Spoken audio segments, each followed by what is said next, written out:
Bismillahirrahmanirrahim. Assalamualaikum warahmatullahi wabarakatuh. Waalaikumsalam warahmatullahi wabarakatuh. Alhamdulillah pada kesempatan kali ini podcast MPDI bersilaturahim ke kediaman Dr. Masrur LCMA. Gimana kabarnya Pak? Alhamdulillah sehat Bang Yobi. Alhamdulillah Pak. Jadi kesini mau silaturahim sambil pengen ngobrol-ngobrol Pak. Ya boleh. Selain di kesibukan sebagai dosen di Pasca, kemudian di S1 Pak ya di kampus, kemudian di direktur di Imbos, Bapak kan aktif juga di media sosial ya, terutama di YouTube yang mengisi kekosongan itu dengan hal-hal yang bermanfaat lah Pak ya, yang bisa berbagi. Nah, tapi selain itu saya pernah dengar juga kalau Bapak itu awal-awal jadi dosen sambil pernah jualan kasur Pak ya. Itu cerita yang menarik loh itu Pak. Gitu ya, itu zaman-zaman perjuangan ya. Awal-awal saya pulang dari Jakarta, memang saya berangkat dari nol bahkan min. Bahkan min, nggak ada aktivitas, nggak ada pekerjaan. Terus maka ya berikhtiar manusiawi di situ, apapun yang bisa dihasilkan secara halal saya lakukan. Saya jualan akhirnya, banyak yang saya jual itu. Yang penting nggak jual diri aja. Berarti bukan cuma kasur Pak ya? Saya jual juga kasur, saya jual juga mebel atau sofa dari rotan, itu ya variasi kerajinan rotan. Saya hanya modal HP. Modal HP saya foto, kemudian saya buatkan website ya gratisan gitu. Saya juga buat fanspage di Facebook segala macam, ada yang sebagian di YouTube, saya share. Alhamdulillah bisa bertahan YouTube sampai hari ini. Tapi hari ini sekarang sudah waktu lebih fokus pada ngurus lembaga. Iya. Nah, di samping kesibukan tadi Pak ya di S1, di S2, di Imbos, kemudian ada hal-hal di waktu kosong, di waktu luang itu bisa memberikan edukasi melalui media sosial dan itu bisa ada cashbacknya gitu loh Pak buat kita kan. Di tengah kesibukan itu gimana Pak berbagi tips gitu kan, di samping dengan tengah kesibukan masih bisa meluangkan diri untuk membuat hal-hal yang bermanfaat. Iya, karena saya itu buat konten ya, fokusnya pada konten YouTube ya.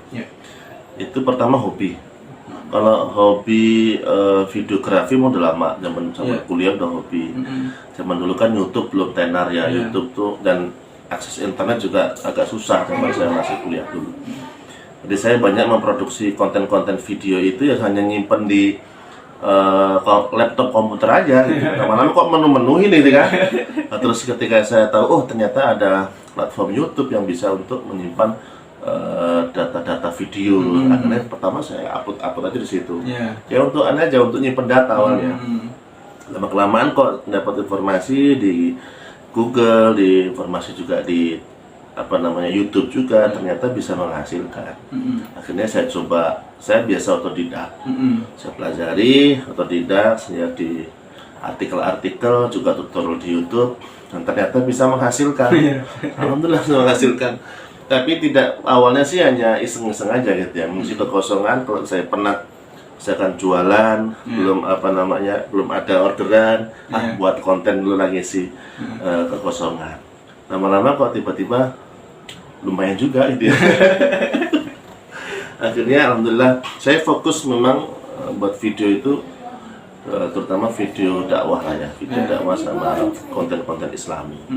Berpikir kalau kita buat konten Islam itu kan kita upload di YouTube, ada orang melihat yang mendapatkan manfaat dari video itu, kitanya santai, kitanya tidur, orang dapat manfaat, insya Allah berpahala. Kitanya tidur ya, tapi pahala mengalir juga, buatnya ngalir juga. Gitu sih ya. Itu bonus aja sih, kalau AdSense itu bonus aja teman-teman semua. Yang paling penting adalah sebenarnya ketika kita membuat konten yang manfaat, dinikmati orang, bermanfaat buat orang lain, itu bernilai ibadah tentu. Akan terus mengalir pahalanya tuh. Itu yang paling penting. Menariknya bahwa itu kan sambian yang sambil nyimpen data kita untuk jejak digital ya. Beberapa tahun akan datang kita bisa melihat, tapi bisa menghasilkan pahala, kebermanfaatan Pak ya. Kalau menurut Bapak konten-konten selain dari dakwah yang menarik kira-kira supaya misalkan kawan-kawan MPDI yang aktif mengikuti pengen mencoba untuk menyalurkan hobinya tadi itu Pak, di kuliner apa bisa nggak itu kira-kira menjadi titik fokus, menjadi daya tarik lah? Ya, kan passion orang beda-beda ya, Iya. sama juga orientasi orang beda-beda. Kalau saya memang saya niatkan betul sebagai konten kreator, bisa dikatakan ya, konten kreator amatir lah ya. Intinya adalah apa yang saya buat itu harus ada manfaat, Iya. ada nilai kebermanfaat buat orang lain. Ya apapun itu, selama ada kebermanfaatan buat orang lain, apakah dia sifatnya informatif ya. Kalau kuliner misalkan juga ada nilai informatifnya, gitu kan. Misalkan tidak hanya makan-makan aja, tapi juga mungkin bisa jadi ada ilmu tentang masaknya, tutorialnya, itu kan ada nilai kebermanfaatan tuh. Kalau diniatkan itu untuk apa namanya manfaat, untuk maslahat orang banyak, ya pahala juga kan gitu. Nah, kita enjoy, menikmati, makan gitu kan, terus juga masak juga hobi kita, terus dilihat orang mencontoh masakan kita, orang jadi bisa, kan ilmu juga itu, manfaat pula kan gitu. Jadi intinya segala sesuatu memang harus diawali dengan hobi sih Pak ya, supaya nggak menjadi apa ya, kalau dilakukan dengan cara terpaksa mungkin bisa sewaktu-waktu Pak ya. Sebenarnya gini sih konsepnya, kalau hobi itu jadi kerjaan itu indah, nyenengin gitu ya. Hobi jadi kerjaan itu jadi penghasilan ya. Iya. Hobi jadi penghasilan. Apalagi kalau hobi bekerja. Jadi kerjaan itu hobi gitu ya. Itu jadi orang bekerja seakan-akan dia nggak bekerja, seakan-akan dia melakukan hobi dia. Padahal itu adalah bagian dari pekerjaan juga, bisa menghasilkan maisha dan sebagainya. Iya benar Pak ya, karena banyak hobi sih Pak ya. Ada yang hobi mendaki, buat konten mendaki gitu ya. Sekarang tuh memang apa zamannya ya, semua serba digital ya.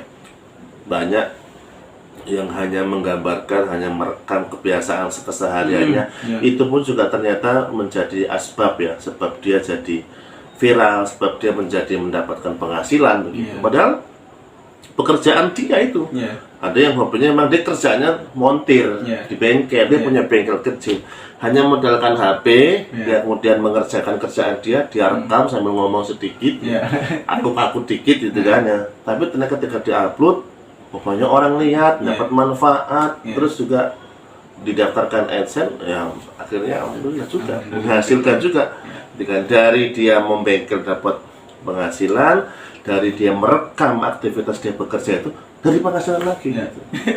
Alhamdulillah itu banyak loh apa namanya success story seperti itu. Oh iya siapa? Berangkat dari coba-coba. Semua juga awalnya coba-coba. Oke.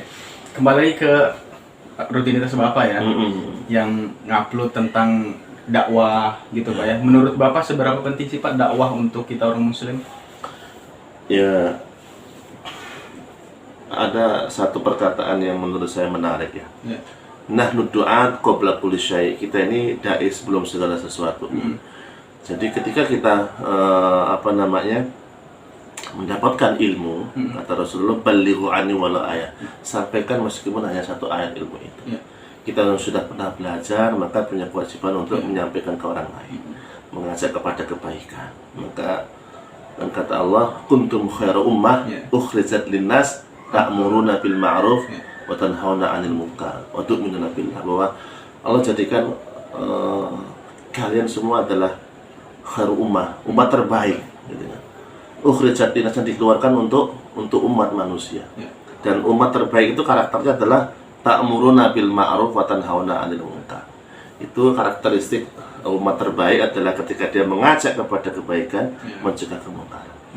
Dan sekarang banyak wasilah kan, dengan video, dengan konten-konten kreatif, bisa mengajak orang untuk berbuat baik, bisa mencegah dengan cara halus melakukan maksiat, mencegah maksiat dengan cara yang halus, menggunakan konten-konten kreatif gitu ya. Juga mesti harus teriak-teriak, marah-marah kan gitu. Zaman sekarang kan bisa begitu dengan konten kreatif. Terus juga ini nggak boleh, ini boleh, ini berpahala, ini berdosa. Itu dengan metode kita masing-masing. Orang nggak sadar kalau sedang berdakwah kan, nggak sadar dakwahin juga gitu. Banyak di sana kawan-kawan yang masih muda mungkin seusia saya Pak ya, yang masih enggan untuk misalkan berdakwah melalui media karena dianggap takutnya ria gitu kan, kok sok-sokan gitu kan, ilmu belum mumpuni kok sok-sokan berdakwah apalagi melalui media sosial semua orang yang bisa melihat gitu. Apa kira-kira pesan yang akan Bapak sampaikan kepada kaum generasi yang pemuda lah, bahwa berdakwah itu ternyata harus ya sebisa dengan kemampuan kita seperti Baligh Anil Walayah tadi. Jadi teman-teman semuanya, teman-teman pemuda, jadi dakwah itu nggak harus pakai peci bersorban depan mimbar, nggak harus begitu. Jadi teman-teman punya kalian apa bisa dipakai untuk dakwah gitu ya. Hobinya misalkan menggambar, dari gambar itu bisa ada nilai dakwahnya. Dakwah itu kan artinya mengajak, mengajak kepada hal yang baik. Ketika mengajak kepada hal yang baik itu sudah dakwah kita. Nggak mesti harus misalkan hafal Quran dulu 1 juz gitu ya. Ngafalin hadis sekian hadis. Apapun yang itu kita pahami sebuah kebaikan, sampaikan aja orang lain ya, dengan kemampuan yang kita miliki, misalkan kemampuan videografinya, fotografinya, desain grafisnya, konten-konten kreatif yang kita upload mengajak kepada kebaikan, itu juga sudah dakwah. Dengan gaya kita anak muda sekarang kan, yang mungkin gaya anak muda sekarang, justru malah itu ngena loh. Kalau anak muda sekarang diceramain pakai sorban, pakai jenggot panjang segala macam, malah takut dia. Justru datang pakai apa namanya jaket gitu kan, terus kemudian mengajak hal-hal positif, misalkan olahraga, kemudian terus ya sedikit ngaji, ya ringan-ringan, kumpul-kumpul di musola gitu kan, atau ngaji tapi tempatnya di kafe gitu. Zaman sekarang itu ya lebih dinikmati anak-anak muda gitu. Nggak mesti harus di masjid. Tarik ke masjid nggak berani, takut mereka. Jadi gitu. Apa yang kita bisa untuk umat ini, kontribusi kita untuk umat kita berikan semampu kita. Jadi tidak melulu harus kita menggunakan sorban, segala macam ya. Nggak harus begitu. Ya, sukses dengan passion kita selama tidak melanggar syariat ya. Tetap menutup aurat kalau wanita, yang ikhwan juga tetap sopan. Gaul, memang kita harus gaul. Muslim tuh harus gaul teman-teman. Gaul, kenapa kita ngomong muslim kok gaul? Gaul ketika ditambah tambah n ujungnya, pergaulan. Atau bergaul. Muslim harus bergaul. Gimana mau ngasih orang untuk kebaikan kan kalau nggak bergaul. Ya benar. Gitu. Cukup.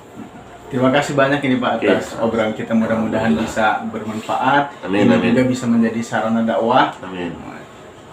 Dan jangan lupa tonton juga channel YouTube Yuk Ngaji Pak ya. Muazin amatir. Dan muazin amatir. Muazin amatir aja.